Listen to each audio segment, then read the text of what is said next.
Okay, look at this. It's a rock. Now look at this one. Looks pretty much the same, right? Except this one costs $960. And if you want a full set of 16 for one match, that's over $15,000. This is an Olympic curling stone. And before you say, that's just branding, stick with me. Because behind this rock is a 170-year-old company, one uninhabited island off the coast of Scotland. Only 10 people in the entire world who know how to make them, and a type of granite that literally doesn't exist anywhere else on the planet. Today we're breaking down why a chunk of rock costs more than most laptops, and how one tiny Scottish company ended up with a complete monopoly on the Olympics. Let's get into it. For anyone who's only seen curling during the Olympics and thought, what on earth is happening? Here's the deal. Think of it like shuffleboard on ice, but way more intense.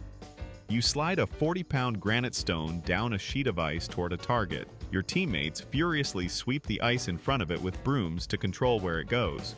The goal? Get your stone closer to the center of the target than your opponent's stones. Simple concept. But the strategy? It's basically chess on ice. Teams are calculating angles, planning 3 moves ahead, trying to knock each other's stones out of position. The sport was invented in Scotland back in the 1500s, but today, Canada is by far the most dominant country in curling history. And the whole sport runs on stones made by a company that employs about 10 people. 10 people for the entire world. So where does this magic granite come from? There's a tiny island off the west coast of Scotland called Ailsa Craig. It's about 16 kilometers from the mainland. Takes over an hour to get there by boat. Nobody lives there. No electricity, no running water, just seabirds. Around 70,000 of them. And granite. A lot of granite. But not just any granite. This stuff formed about 60 million years ago when magma cooled in a very specific way. No quartz, superfine crystals that lock together incredibly tightly. The result is a rock that barely absorbs water and doesn't crack under pressure. For curling, that's everything. These stones are slamming into each other on ice, in freezing temperatures, over and over again. Regular granite would chip, crack, fall apart. Ailsa Craig granite just doesn't. And here's where it gets interesting. There's only one company in the world with permission to quarry granite here, Kays of Scotland. They've been in business since 1851. Their lease on the island runs until 2050. Want to make official Olympic curling stones? You go through Kays. Full stop. There is literally no other option. Okay, so the granite is special. But why is the final product so expensive? Let's follow the process. Kays goes back to the island roughly once every decade to harvest granite. And when they do, they have to bring everything with them. Generators, machinery, food, water, and even rat traps. Seriously, rat traps. Because Ailsa Craig is a protected nature reserve. If a rat somehow gets onto the island from the boat, it would wipe out the seabird eggs. So every single day during the harvest, someone has to go check the traps around the perimeter of the camp. Now, when they're on the island, the team walks around and handpicks the boulders. They're looking at the pattern of the rock, the grain, the color. If there's a crack or a flaw running through it, skip it. It'll fall apart the moment you start cutting. The good ones? They weigh anywhere from 3 to 7 tons each. Those boulders get loaded onto trucks, driven to the shore, lifted into skips, basically giant metal containers, and loaded onto a landing craft. Each boat trip carries around 80 tons of rock back to the mainland. The most recent harvest in January brought back about 700 tons of one type of granite and a couple tons of the other. And they're barely making a dent. The whole island holds an estimated 400 million tons of granite. They're taking less than 0.01% of it each trip, but even that tiny fraction costs a fortune to extract. Here's something most people don't know. Each curling stone is actually made from 2 different types of granite from the same island. The main body of the stone is made from common green granite. This is the part that hits other stones. Then there's a thin disc inserted into the bottom. That's blue hone granite. This is the part that actually touches the ice. Why does it matter? Blue hone is almost completely non-porous. It barely absorbs moisture at all. Here's why that's critical. If water gets into the granite, it freezes, expands, and starts destroying the stone from the inside out. It's called pitting. Other granites, even ones from Wales that Kays used to work with, have this problem.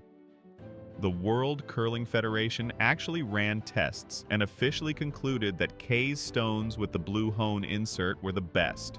Stones without it would pit and deteriorate over time. That decision stuck.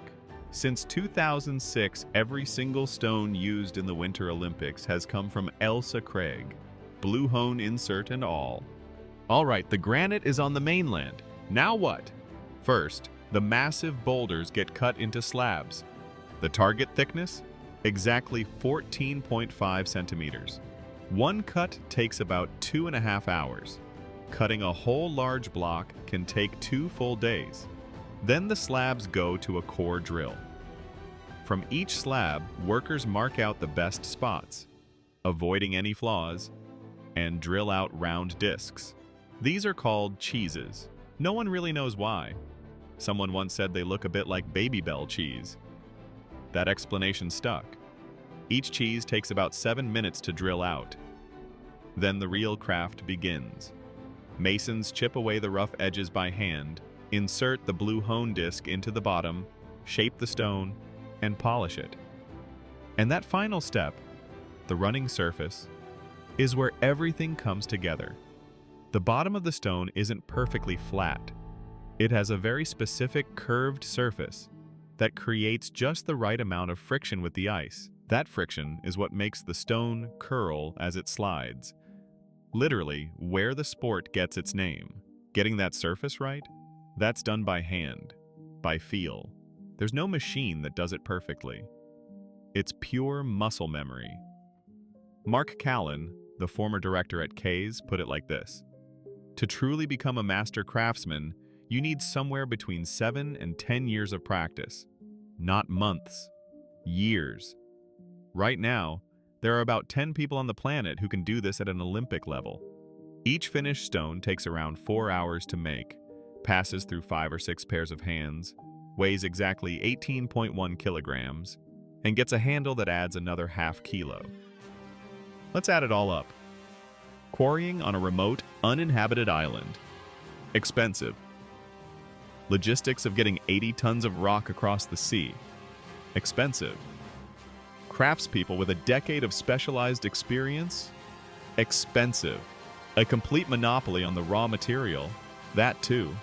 Back in 2022, when we first covered this story, one Olympic certified stone cost around $600. Today, it's up to $960.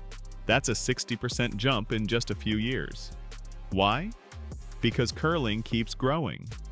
In 1990, only 25 countries were involved in curling in any way. By 2023, that number hit 73. More countries means more clubs, more rinks, more demand for stones, which means Kays has to go back to the island more often, spend more on extraction, and produce more stones. Supply is bottlenecked by one island and 10 craftspeople. Demand is growing globally. You do the math. And remember, a full set of 16 stones for one rink costs over $15,000. Some clubs pay this off in installments over 5 years because there's simply no other way to afford it. Here's a wild part of this story that most people don't know. Back in the 1950s, Canada was building hundreds of curling rinks. Kays was booming. They had 25-30 workers pumping out stones. Business was great. Then Canada got enough stones.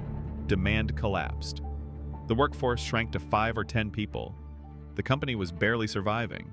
Then curling got added back to the Winter Olympics. It became an official medal sport in 1998. And everything changed overnight. Suddenly, the whole world was watching people slide granite rocks across ice and obsessively sweeping in front of them, and they loved it. New countries started picking up the sport. Clubs opened in places no one expected. China became one of the biggest markets. Japan, Korea, Sweden. For the 2026 Winter Olympics, K's made 132 stones specifically for the Games. Every one of them started as a boulder on an uninhabited island, was carried across the sea, and was shaped by hand by one of the 10 people in the world who know how to do it right. So, $960 for a rock. Is it worth it? Well, when you think about what goes into it, a granite that only exists in one place on Earth, a harvest that requires a full expedition to an island with no electricity or water, craftspeople who spend a decade learning their trade, and a process that hasn't fundamentally changed in 170 years, yeah, it starts to make sense. The most expensive things aren't always the ones that look impressive. Sometimes it's the ones with a story nobody's paying attention to. If you enjoyed this, hit the like button. It genuinely helps the channel grow. And drop a comment. Did you know any of this before today? Or did you just find out that curling stones cost more than your rent? See you in the next one. This is Money Behind the Scenes.